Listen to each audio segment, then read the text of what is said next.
Two middle-aged men in Cleveland, Ken Dworsnik, Ted Klopp. Ted, we've reached your favorite episode 69. I don't know what you're talking about. We will honor Jim Kanicki. Oh, is that Jim Kanicki? I thought we were honoring something else, but okay. No, we're going to go with the person. Jim Kanicki played for the Browns in the 60s. Oh. Two-way player. How about that? Wow. How about that? Not many of those. You don't hear about that anymore. No. So. Yeah. All right. Well, Jim Kanicki has Jim Kanicki. Come on. Jim Kanicki. Not Gene. Yeah. Gene Okerlund.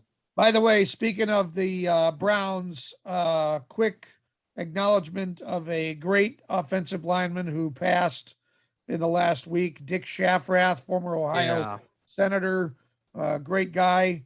I went to college with his daughter, and he blocked for some of the greats, not just Jim Brown, but Leroy Kelly, amongst others. So not to start the show on a sad note, but thought it might be appropriate to just mention that real quick. I'm glad you brought that up. He was a very nice man. I did hear him speak one time. The Browns legends would bring players out once in a while. You would call the alumni office, and he did speak. I think it was an Ashland event one time where he did speak that I heard him. It was just a super, super nice man. Yes. So certainly a prayers to the family and all that. Yeah. Ted, on another note. Yeah. Okay. So obviously one of our favorite people is Mr. Muehlhausen, who is so nice to join us, who's from the zone. Steve is just great.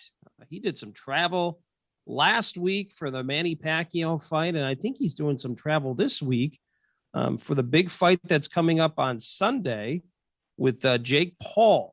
So, he talked about the big events last week. So, big wrestling events, one of which was SummerSlam.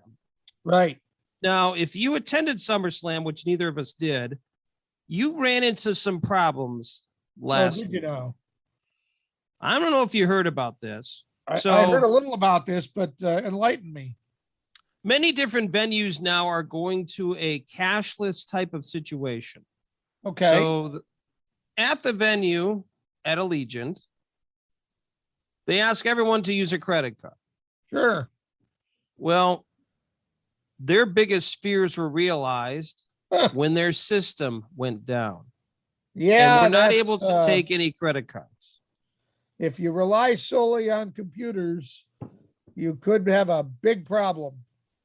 For the entire event, no one could buy any food and wait for it, nor drink, meaning alcohol. Can you imagine that situation?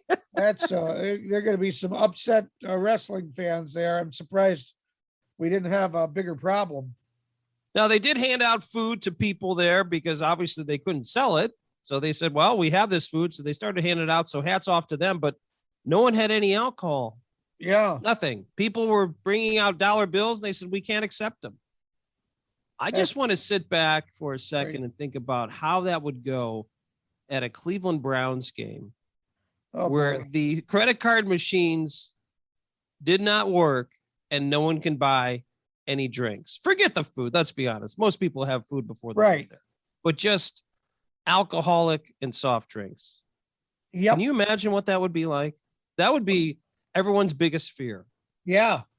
Well, one thing you wouldn't have to worry about is Bottlegate. It's true. But, that is true. Yeah. That'd be less trash pickup in the stadium. So that's, I mean, you're saving money that way. Absolutely. Wow. Did I hear something about the restrooms being a problem at SummerSlam? I don't know how that's connected, but I also heard the same thing that the toilets were not flushing correctly. I don't know how that's all connected, if there's something with the circuit or something, but yeah, I think it's just coincidence that the toilets didn't work. Cause I think if the credit card machine doesn't work, I don't think it affects your, I mean, does that happen to you at home? If you're No, I don't have to swipe a card to go to the bathroom. But yeah, that sounds like a bit of a mess at SummerSlam this past. Does that mean the toilets weren't flushing, or when they flush incorrectly? I don't know. How does a toilet? I think there was some flushing, but not the full flushing. I see. Okay. All right. Well, we don't need any more vivid description on that. I think No. that's No, we're good. Well, good. coming up on this week's show, we are going to talk about one of the greatest hitters to ever don a Cleveland Indians uniform. We'll talk about that in This Week in Cleveland Sports. Some good news at Northfield Park involving a horse that got spooked a little bit. We're also going to talk with Gabby Goudy from FanDuel. She's a Cleveland native who works for FanDuel, so we'll talk to her about FanDuel. In our overachievers, we've got some information about the COVID vaccine that's somewhat interesting. A snake appeared at a rather unique location in Australia, and we'll give you the details on that in Klopp's Klips. We also want to talk about the Big Five show on WEWS in This Week in Cleveland History. So we've got that. Plus, Ken's got another item that you can really buy.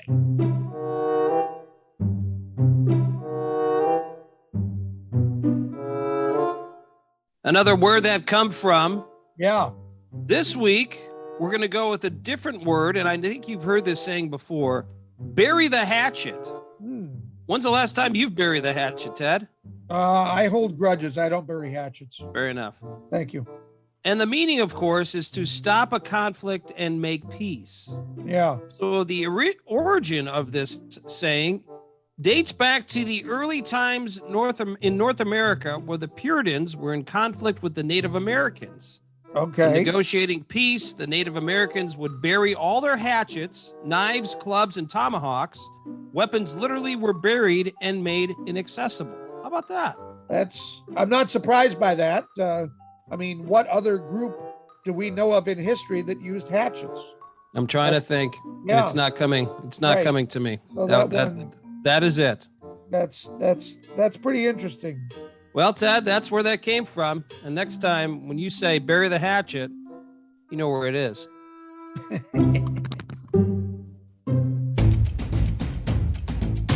Cleveland! This is for you!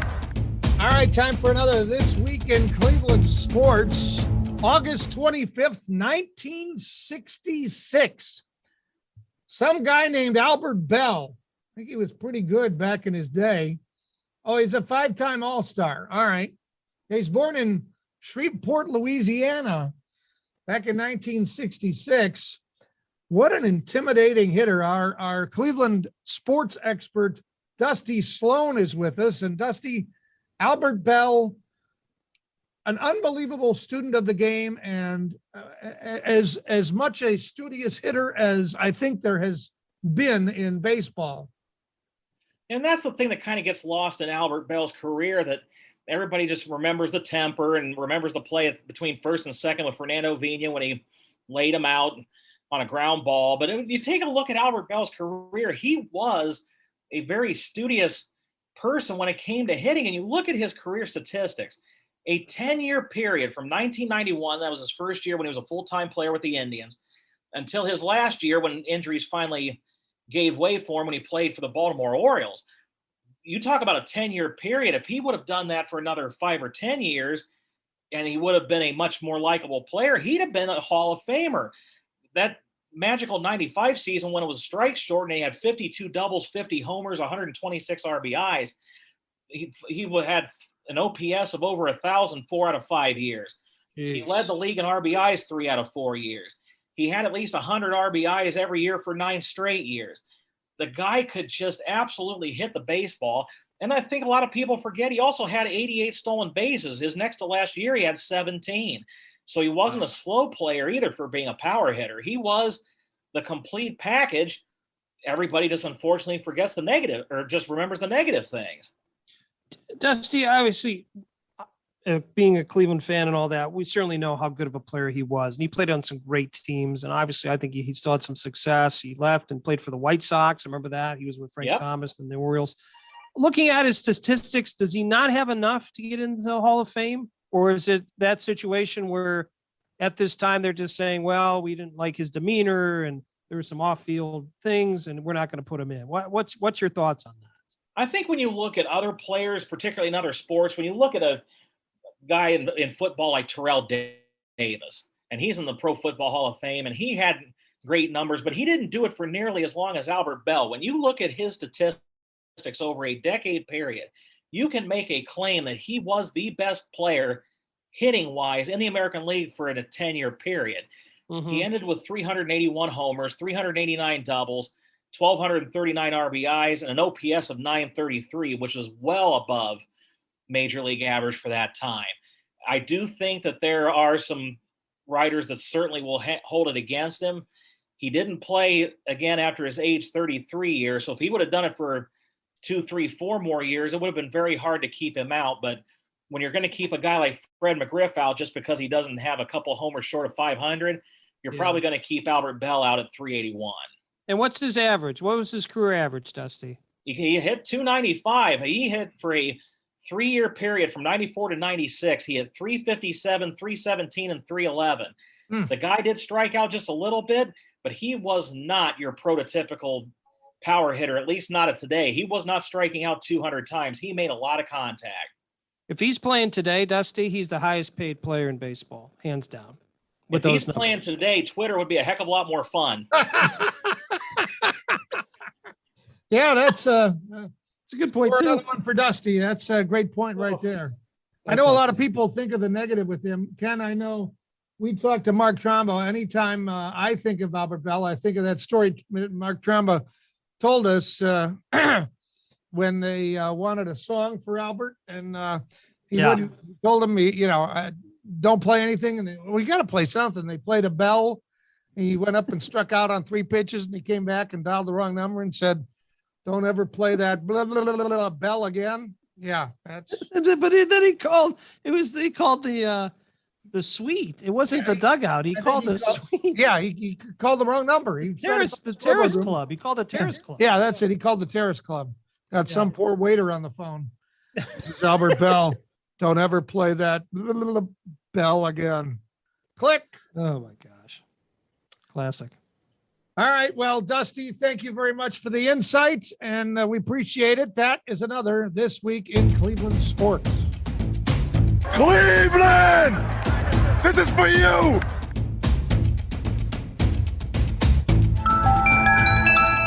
Ken, we have good news. Yes. A 2-year-old trotter, that's a horse, at suburban Cleveland's Northfield Park. I don't know why I bothered to tell you that that's a horse. I figured as much. I knew what a trotter was. Yeah, yes. Trotter, yeah. Anyhow, at Cleveland's Northfield Park, the trotter got spooked and nearly drowned in the infield pond about 10 days ago. Oh my gosh.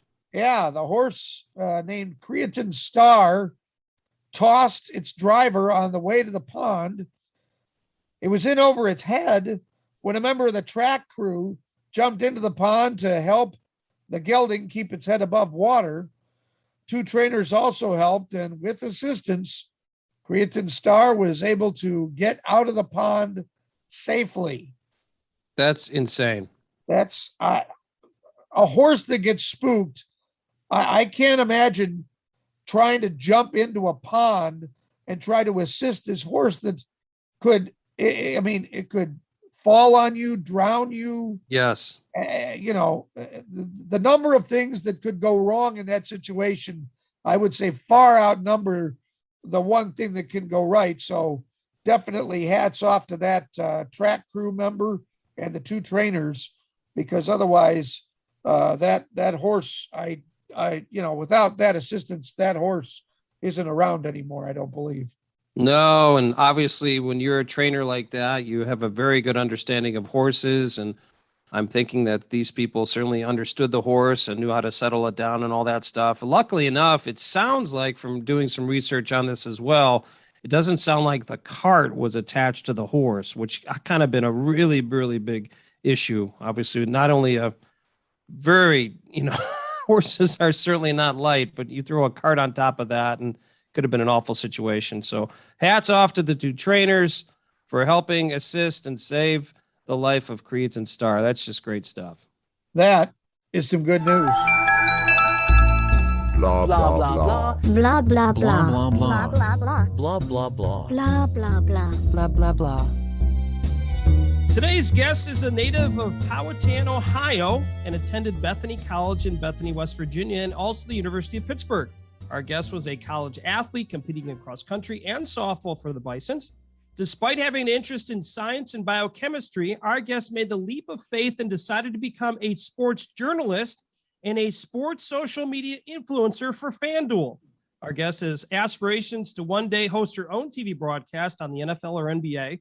Our guest has previously been on podcast Collegeville Conversation, Justin Ayers, the Chase Thomas podcast, Division III Finest, Empower Women in Sports, Played Her Way, and Starting Lineup.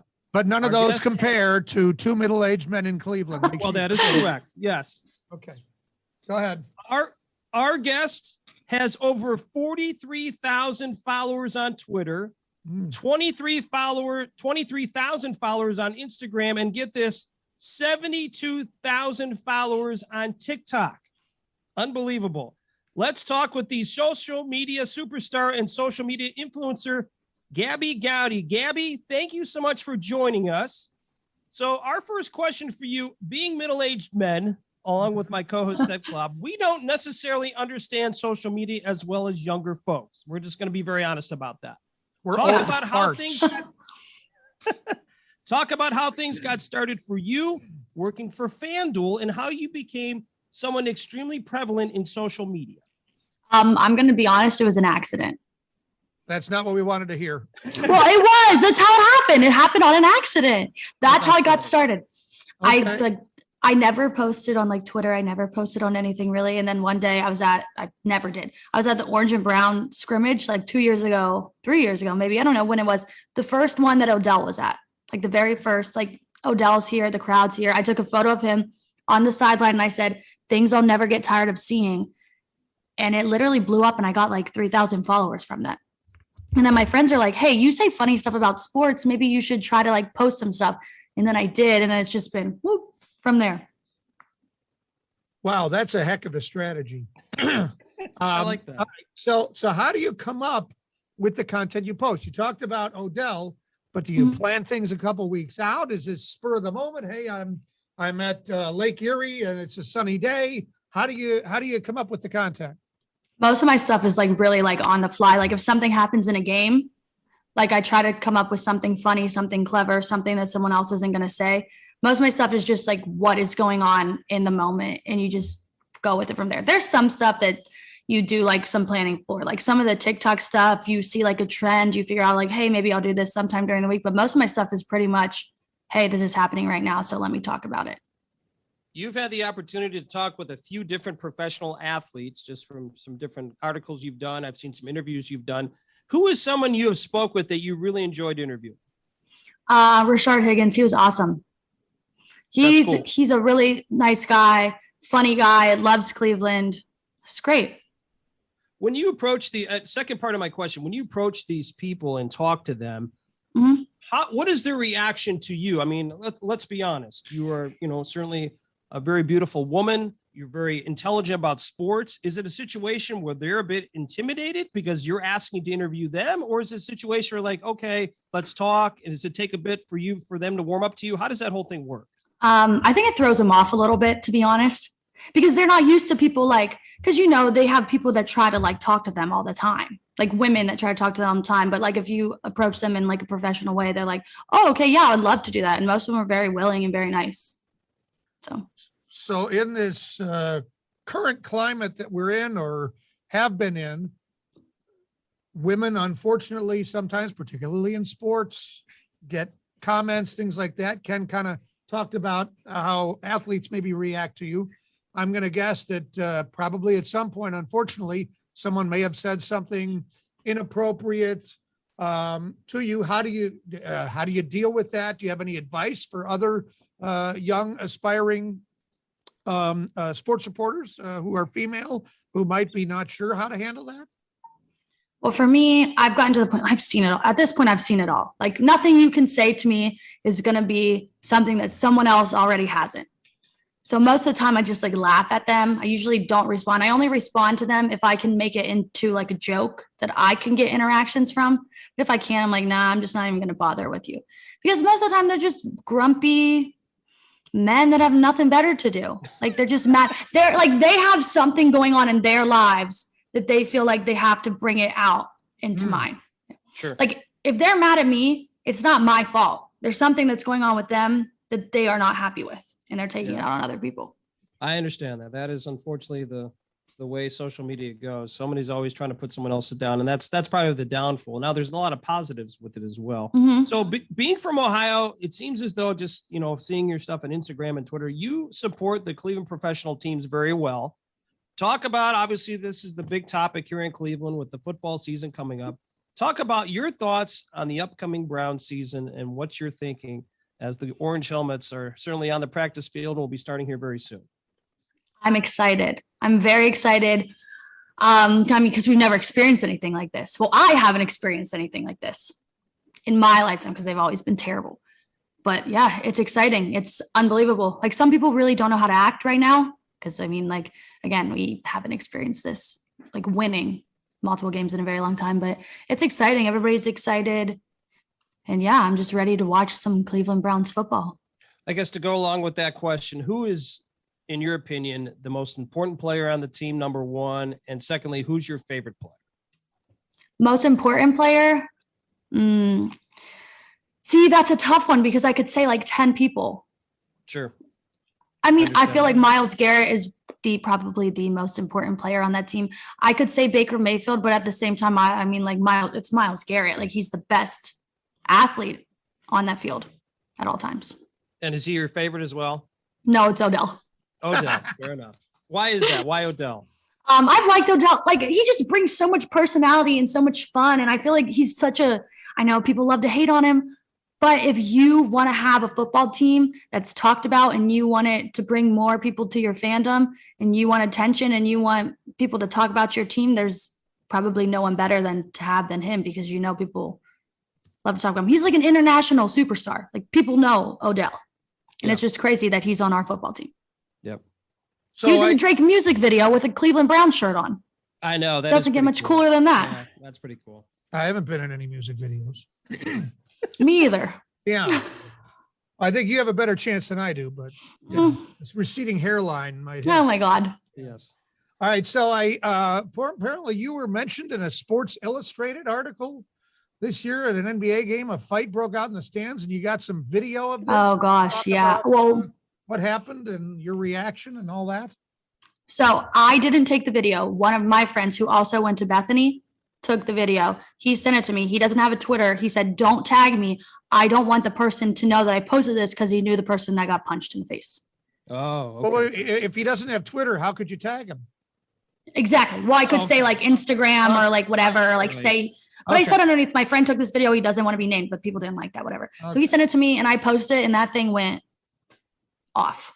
Yeah. So when you post something like that and you get credit from that, how does that make you feel? Obviously, I mean, you're credited with Sports Illustrated, and I can only imagine. And I didn't have the opportunity to see how many people looked at that video. It has like 9 million views. Oh my gosh, that's insane. Yeah, has like 9 million views, like so many shares, like so many, like big sports media people reshared it. Even people that aren't even in sports, just like people that have massive followings, reposted because it was crazy. Sounds like interesting happenings follow you. Is that yeah. So yeah, it's never boring. Yeah. Well, I'm curious. Would you mind if two old middle-aged men followed you around to see if we can, if some of that activity? No. Hey. No, it's never boring. I'll tell you that. Well, this past weekend, I hear you went to Vegas. Mm-hmm. So NBA Summer League. Well, tell us about that. And it was any other fun that happened in Vegas, or are you going to go with what happens in Vegas stays in Vegas? I got some stories. Okay. I'll keep it brief. Okay. It was the most fun I've ever had in 2 days in my life. Like that was insane. It was crazy. Shout out to the Phoenix Suns because they're the ones that funded the whole trip. They did this because we're opening up a sports book in their arena. And it's going to be the first sports book in any like sports arena. So they brought like 2 people from FanDuel. We went with them. Great people, great hospitality, amazing experience. 5 minutes into the trip, like when we got to the hotel, we get into the elevator and we're in the elevator with Cardell Jones. Oh, wow. Oh, that's cool. Yeah. And I had a Cleveland shirt on. He said, you from Cleveland? I said, yeah. He was like, oh, nice. Me too. And I said, I know. That's really cool. Well, you talked about that trip. What are some other trips you've taken that are most memorable since you've certainly been a very influencer with social media and things like that? Is there another trip that comes to mind that was like, wow, this was just an amazing experience? Yeah, I went to the playoff game in Kansas City. Did you really? Mhm. Wow. It was great. So much fun. It was so cool. I went by myself. Okay. But it was great. I had a friend that went down to the game with his wife, and he said, it was limited seating, of course, and all that. But he says that the fans from Kansas City were some of the nicest people and some of the nicest fans he's been around. Did you have the they same were experience? so nice. See, I hate to do this to Browns fans. I really do. But we were so mean to them. It was embarrassing. Hey, don't mince any words. Tell us how you feel. It was just, our fans were not very nice to them, and they were nothing but kind to us. And I was like, okay. Oh, God.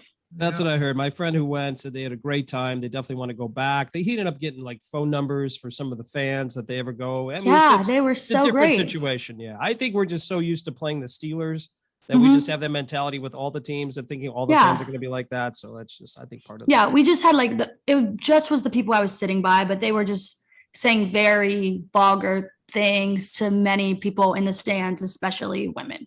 And it was just nah, let's not do that. Inappropriate. Yeah, for sure.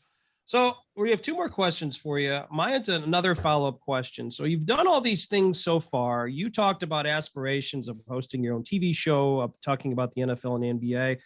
Where things are at right now and what you're doing with FanDuel, what is something maybe you would like to see yourself doing here in the next 2 to 3 years? From all the certainly social media interaction you've had and experiences, where do you see yourself in the next couple of years?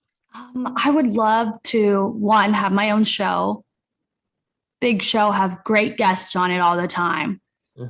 Two, I would also just like to be my absolute goal is to be just like a sports traveling influencer. I go to different games, different cities, tell people these are places you can go when you're here.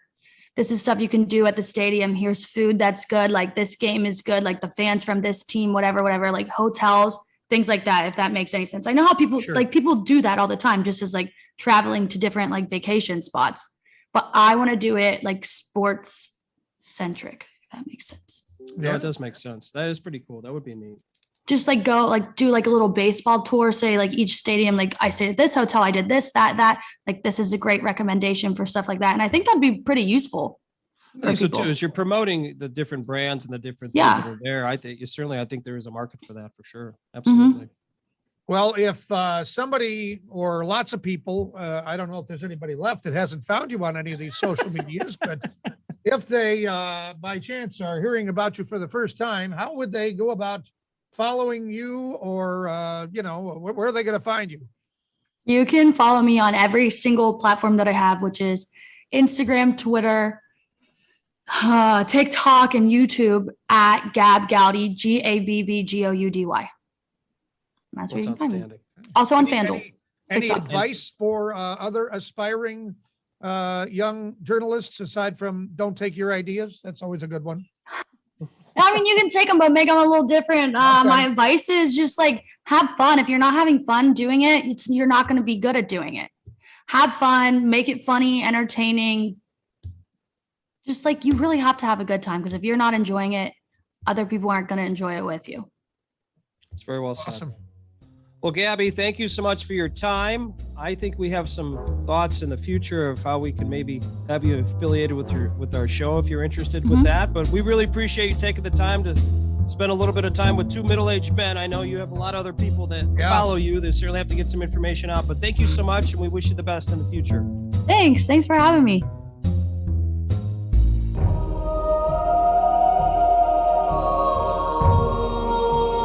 Is that time for our overachievers? I'm ready. It's got to be me this week.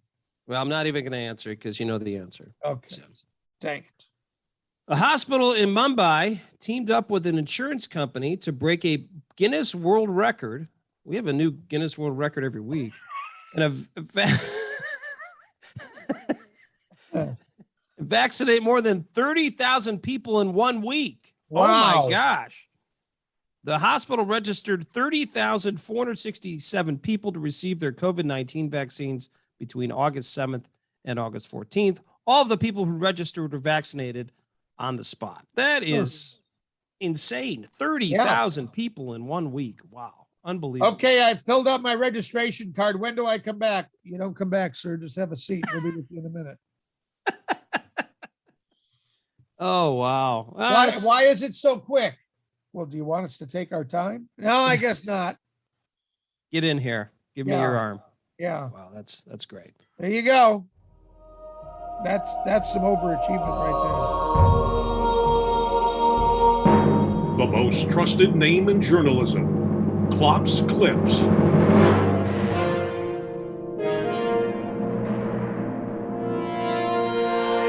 there. Ken, are you ready?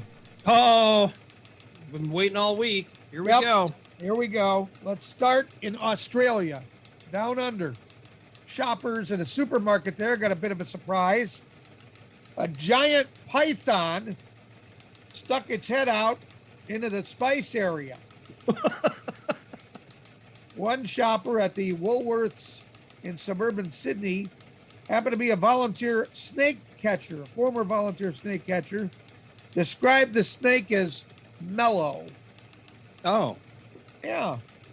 The 10-foot long intruder was removed without incident. But he was mellow, so he was mellow. Nothing to worry. I don't. How do you tell if a snake is mellow? I don't know. I wouldn't look in its eyes. I think the other thing with this story too that's pretty impressive, obviously the python being in the spice area. I didn't know that there was still a Woolworths. Did you? Well, I mean, no, I didn't. I didn't know that still existed. That's pretty impressive. Yeah. But it's going to be like almost like the last Blockbuster in Eugene, Oregon. Blackbuster. I'm not sure what that is. No, I don't know either.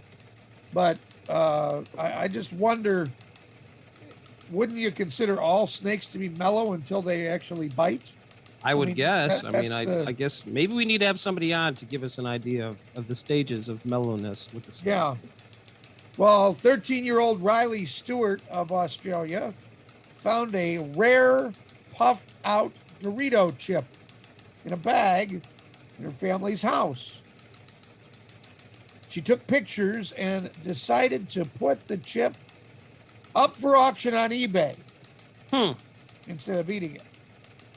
Bids flew in.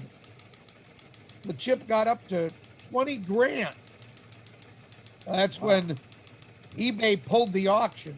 I don't know why, but Doritos stepped in, saying they appreciated Riley's entrepreneurial spirit, and they paid her 20 grand for the rare Dorito chip. Wow.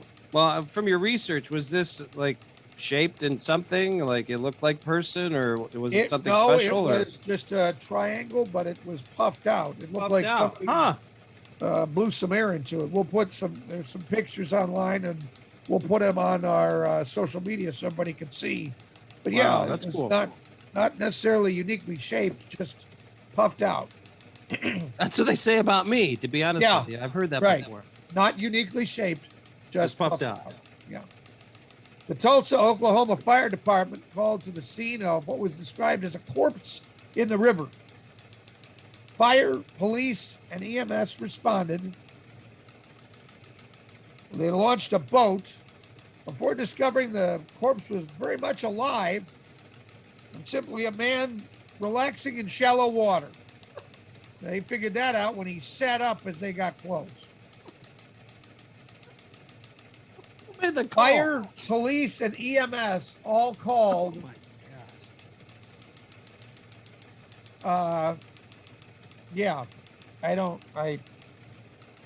Wouldn't you see that the man is alive? I mean, that's the good part here. The guy's alive. Yeah, that's great. Yeah. But we're wasting our service money. They're wasting our money in Tulsa because they can't figure out a man is just trying to wade in the water. He's not perished. Right. A man in Italy got a QR code tattooed on his arm. Scanning the code shows the man's coronavirus green pass. That shows that he's been vaccinated, tested negative, or recovered from COVID. He says this means he doesn't have to get out his phone to show the pass anymore. All of that, just so you don't have to get your phone out. Well, if he decides to go to some of the venues in Cleveland, he just lift his arm up, show off his sleeve and QR right in there. There we go. Lovely. I've heard of some strange tattoos, but yeah, that's an interesting one.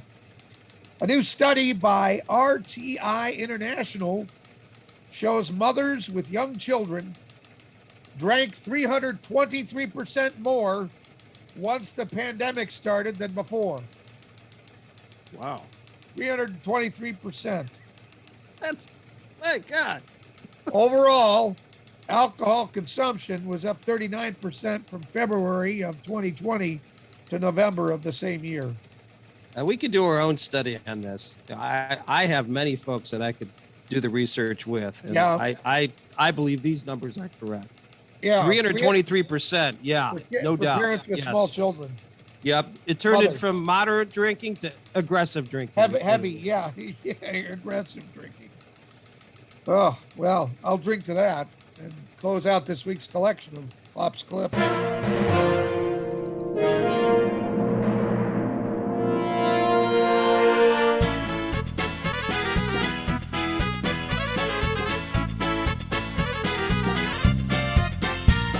Another This Week in Cleveland history, August 28th, 1964, WEWS TV Channel 5's rock and roll dance show, The Big Five Show, debuts with host Don Webster. Webster, previously working in Canada, was brought in as a host by an independent television producer, Herman Sparrow. The show went into national syndication at the Upbeat Show in 1966, with appearances by such acts as, get this, Sonny and Cher, The Supremes, and Steppenwolf. Ken, weren't you Yeah. on that show? Was I on that show? Yeah, No. I think no. Oh, I thought I didn't make it. No, I didn't make it. All right. But we do have a gentleman with us, our historian, Cleveland historian, John Garbowsky. John, do you remember this show? Do you remember anything about this show? And obviously, Don Webster, who's, I mean, let's be honest, when you talk about Cleveland weather and things like that, he's certainly someone that certainly is one of the tops, to go along with many of the other people. But what do you remember about the Big Five show? I remember watching it periodically, but I hate to tell you, at that age, I was listening to big band music rather than rock and roll. I slowly got into it, but I remember Don Webster in a number of areas within Channel 5. It was the Big Five show here, but the thing that's really remarkable about that show is it gets syndicated as the Upbeat, 1966, to 90 different stations around the country. Wow. Now, that's major for something coming out of Cleveland. And, it's the model for it in a way is American Bandstand with Dick Clark, which comes out of Philly and then eventually moves away from that. And Dick Clark was perpetually young. Okay. There's Dick Clark there. But, it maybe is a knockoff, but it gave young people within the city of Cleveland for Big Five show or Upbeat to dance and show their stuff. They were guests on the shows. They could listen to their favorite singers lip sync something. And then if you watch the video, sometimes the lip syncing is not the best, but they could dance. And, I know for the American Bandstand, they had a reunion of the original dancers, I think in the 1990s, and they were all a little older at that point. But yeah, this was something that, the media TV made a lot by catering to the youth crew. Now it's no different than radio, because radio, put on Alan Freed in the Moondogs show.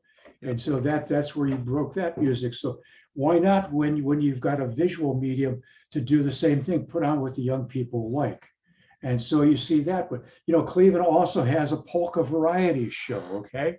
And so and the Gene Carroll show for amateur, acts to go on, and that all mimics national things. So, Webster does an incredible job with this show. And after the show is over, he goes on to other things at TV5. And I think he spent some time in management there. And he said that's the last thing he ever wanted to do again. But then we know him. I think many people remember him for his weather forecasts. Absolutely. So, this is somebody who comes from Canada. He's brought brought down to Cleveland. He makes it run, and I think a lot of people who grew up in that era, myself included, even though I was listening to big band music, still remember the show because that's what everybody in my class was watching and whatever else. Now, I'll say one more thing about Don Webster. He was also the host for Academic Challenge. Yep. And that began in 1964 as well, before Webster got there. And yours truly was on the first Academic Challenge for South High School. Oh, really? How about that? We won in 1964. We lost in 65 and 66. But yeah, this is when TV's was really trying to get the community involved, whether it's Academic Challenge, polka varieties, or a bowling show. You're looking at everything that was popular among different age groups in the 1950s and 1960s. And now you can get it all on your device. Well, first off, John, I'm going to ask you to sign and send an 8.5 by 11 glossy for me here when we're done. But before we get to that, Channel 5, talk about, this is a station, local TV in the 60s. You mentioned Academic Challenge. We talked about the Big Five show. I also had the Morning Exchange, which, correct me if I'm wrong, that's the format that the Today Show took and now has as their national show. So this one station, this local station in Cleveland, really set the bar for many of the shows that we have seen since. Yeah, it may parallel them, it may give birth to them, it may give ideas to them. But I think, and of course, Webster was also, I think, a host on Morning Exchange for a while. Yes. As well. So, I mean, you're looking at a man who was very plastic in his ability, and he was very, very engaging. And I think the innovation that was going on at WWS, and I dare say the other two major stations in Cleveland, was, when TV becomes popular after World War II, it's invented before the war, it only grows after World War II. I mean, stations are struggling to find things that are going to attract people. And every station's experimenting, and a lot of it is local before you get the national networks really reaching in. So, yeah, a lot of the experiments fail. Some of them really work. And I think getting the population involved, either dancing or being interviewed on Morning Exchange is a major way of connecting with the community. We do it with social media now, right? Yeah, that's the realm we're in now. I know that's a fan favorite of Ted. I'll tell you that. Yeah, absolutely. Yeah.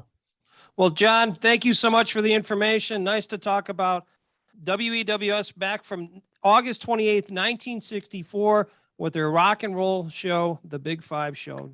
John, thanks again. We appreciate your time. Great. Okay, Ken, take care. That's another This Week in Cleveland History.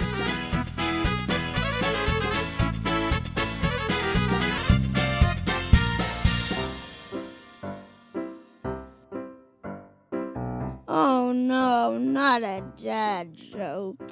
What do you call the Terminator after he retires? The Terminator after retires. I'm not sure.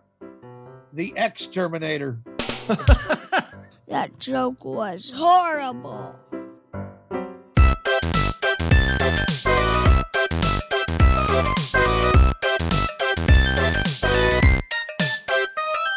Ted, it's time for something that you always enjoy and something that you can buy. Time for You Can Really Buy This. Okay. This week's item comes from a site that rhymes with the Basketball Hall of Famer Hakeem Olajuwon. Olajuwon. I don't know if you could figure it out. Olajuwon. Think about it. I'll think about that. I'm working on it. Ted, I have a solution for you today. So I'm going to throw out a scenario. So at night, when your kids go to bed and you're ready for the late night snack or the fourth meal, as they call it, go to the kitchen, you get your favorite bag of chips or cheesy goodness like cheese puffs.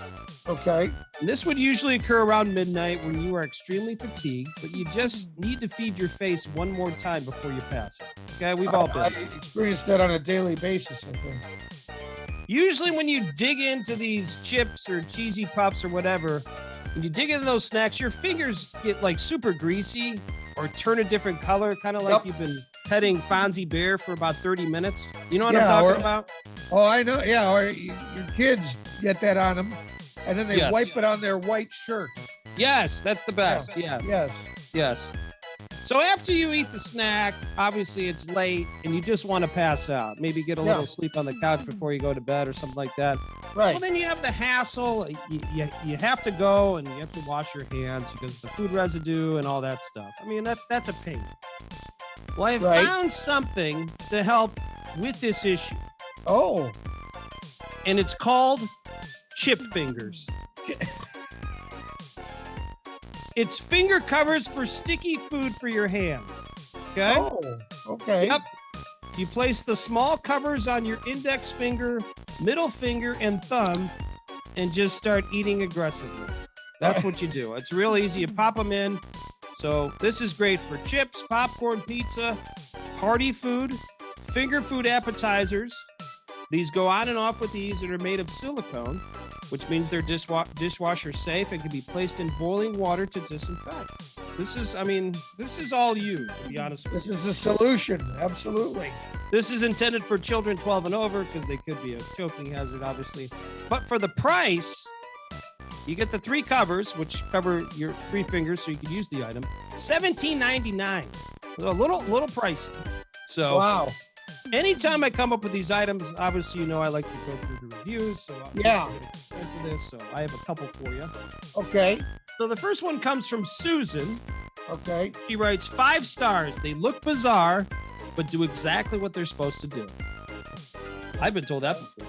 So Kat also got in the mix and said, I bought these for a blind neighbor that cooks, and this helps him turn foods that are hot from one side to the other. That's actually a really good idea. That's very cool.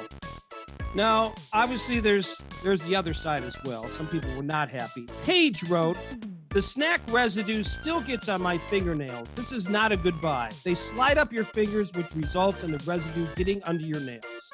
So Paige is out. And then Brendan, he cut right to the chase. These are stupid. Why would anyone pay $17 for them? So Brendan might have said the things we were thinking and just kind of put it on paper. Well, but Ted, for that aggressive eating that you and I both like to do after midnight, and then we just kind of want to pass out. We don't want to have sticky fingers or greasy fingers or orange fingers or anything like that. We might have found the imperfect gift for our aggressive eating. Chip fingers. What I want to know is what's wrong with just a pair of rubber gloves? That's too much work. I see. You got to put those on, and then what if you pass out with rubber gloves on? You could affect your hands. Chip fingers, Ted. Chip fingers. Okay. All right. Well, I guess I can really buy that. We are putting a bow of sorts on the end of episode 69. Yes. Yes, we are. No doubt about that. I'm frankly a little disappointed in ourselves that there weren't more discussions about this particular episode number, but nonetheless, here we are. And before we go, I have a quick story about my eldest son. Yesterday was the first day of school, and they got their teacher assignments a few days ago. And he's telling me who he got. And I said, oh, okay. And he knows this teacher because she runs the after school program. Oh, okay, cool. And I said, oh, okay. Well, that's good, isn't it? And he looks at me and he says, she's strict. And I said, so? And he pauses and he kind of puts his hands behind his head. And he says, well, Daddy, I'm not really a rule kind of a guy. Free spirit. That's what he said. Not really a rule kind of a guy. So I'm interested to see how this goes. Yeah. Oh, you'll find out quick. Yes. So you'll find out quick. So yeah, I guess we'll find out how much of a rule kind of a guy he is. But not really a rule kind of a guy, apparently. Next week on our show, I have ruled and Ken has ruled that we're going to have a big guest, the drummer from Night Ranger, Kelly Kagi. is going to join us along with their tour manager, Ed Repepe, who has been on our show in the past. They're going to talk about the Danny Repepe Memorial Concert that Night Ranger is headlining. And we'll talk to Kelly Kagi about that and a few other things, but very excited to have a legendary rock and roller join us on the show next week.